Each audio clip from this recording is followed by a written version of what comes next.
Bonjour à toi, cher spectateur. L'effacement de Karim Moussaoui, c'est un film qui m'intriguait beaucoup.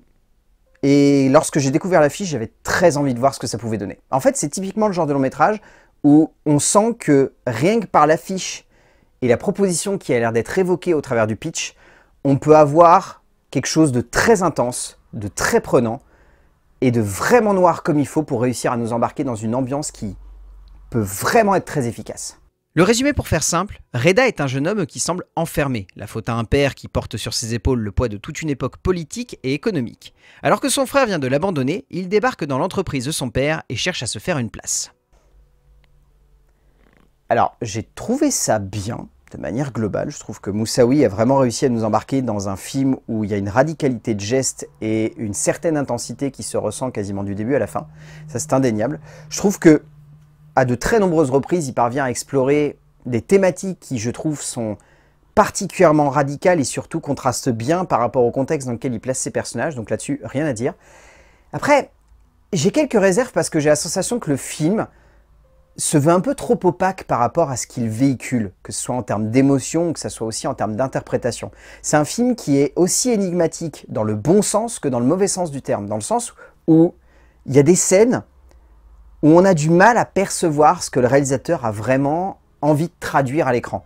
Et il y a d'autres scènes qui sont tellement radicales et tellement frontales qu'on comprend tout de suite ce qui doit être évoqué et ce qui doit être traité. Mention spéciale à cette partie qui se passe dans un camp militaire qui, je trouve, est vraiment pour moi la plus réussie du film. Dans le sens où l'objectif est clair, les intentions sont bien évoquées et l'émotion qui se dégage de tout ça fonctionne super bien.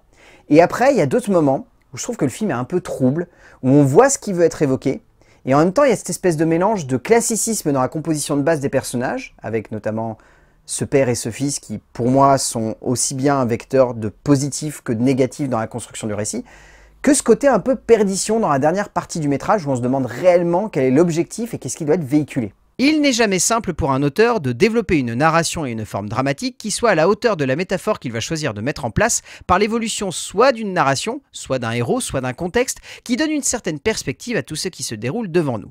Karim Moussaoui revient à la mise en scène de fiction avec un moment de cinéma aussi déroutant que finalement très captivant, un métrage qui flirte avec de nombreuses possibilités de compréhension et d'interprétation, donnant lieu à une œuvre qui se partage entre une certaine idée de la mise en scène, qui donne du panache à de nombreuses scènes, et une dramaturgie qui peut sonner comme très bizarre. En termes d'écriture, donc à la base, il y a le livre de Samir Tourni qui a été adapté à l'écran par Karim Moussaoui et par Maud Ameline. Je trouve que Reda est le point fort en fait de cette écriture. Le personnage de Reda est très bien structuré et très bien développé par les deux auteurs et amène assez de radicalité dans la proposition qui est construite en termes de dramaturgie pour faire en sorte que le spectateur s'attache à son parcours. Après, c'est très compliqué de réussir à créer de l'attache avec ce genre de personnage. Et là, je pense qu'ils ont réussi un petit peu à dérouter le problème vers la structure dramatique qui est construite autour justement de l'évolution de Reda. Parce que Reda en tant que tel, je pense réellement qu'il y a pas mal de gens parmi vous qui vont me dire comment tu peux apprécier un personnage comme ça, il est horrible, il est détestable et j'ai du mal à cerner réellement son parcours. Parce que je trouve que la première partie notamment arrive très bien et de manière très subtile à en faire un héros un peu malgré lui, à en faire un héros obligé. Obligé par l'héritage que lui propose son père, obligé par le travail qu'il va avoir, obligé par les conditions sociales dans lesquelles il se trouve, qui fait qu'il est bloqué, il est enfermé, il a ce carcan et il ne peut pas en sortir. Et je trouve qu'au travers de ça, les deux scénaristes ont réussi à éviter justement les écueils de facilité qui auraient pu en faire un protagoniste détestable, voire antipathique, pour en faire un héros auquel on s'attache et où on comprend que la fatalité qui va, au fur et à mesure du récit, se planter sur ses épaules, c'est une épée de Damoclès qu'il était impossible pour lui d'éviter et qu'elle était obligatoire à ce moment-là de lui tomber littéralement sur la nuque. Et je trouve que cette radicalité permet au récit d'avoir de l'impact. Après, ça n'empêche qu'il y a vraiment des scènes où j'étais réellement en train de me dire quel est l'objectif et quelle est l'émotion qui doit être véhiculée par tous ces instants. Mais, de manière globale, je trouve que le scénario a une bonne structure et arrive vraiment à nous embarquer dans un récit où on s'attache à ce héros. Moussaoui et Ameline font du roman de Tourny le terreau d'un vrai questionnement sur la filiation parentale et sur la place de l'héritage dans la vie d'un homme ou d'une femme, donnant lieu à ce parcours dramatique qui cherche tout aussi bien à questionner Reda que simplement à le placer comme un héros malgré lui. Ce protagoniste est ainsi développé par les deux auteurs comme une sorte de coquille imprimant le parcours de son père, mais ne cherchant jamais ou si peu à se donner le relief nécessaire pour exister, les scénaristes développant alors une immersion par la remise en cause qui fait que l'on se laisse magnifiquement emporter par tout le poids de ce voyage lourd et souvent glauque. En termes de mise en scène, Karim Moussaoui, déjà le film est noir, dans le sens où il n'y a pas une once de lumière qui se dégage de ce récit. C'est assez impressionnant et ça peut vraiment être costaud sur les épaules de pas mal de spectateurs. Au début, je me demandais pourquoi il avait une interdiction moins de 12 ans. J'étais en train de me dire, le pitch me semble pas si noir que ça, il y a l'air d'y avoir une radicalité. Je vous assure que l'interdiction, elle n'est pas là pour rien. Parce qu'on sent que le geste, c'est non seulement d'avoir un poids émotionnel qui soit présent du début à la fin du récit, mais au-delà de ça, c'est de faire en sorte que, à aucun moment, on ait l'impression que Reda n'ait une possibilité de trouver un brin de lumière au sein de sa vie. Et vraiment, ça plombe le récit, ça crée une espèce d'intention qui fait qu'en tant que spectateur, on n'arrive pas à sortir de l'idée que ce héros, il a une vie, pardon du terme, de merde.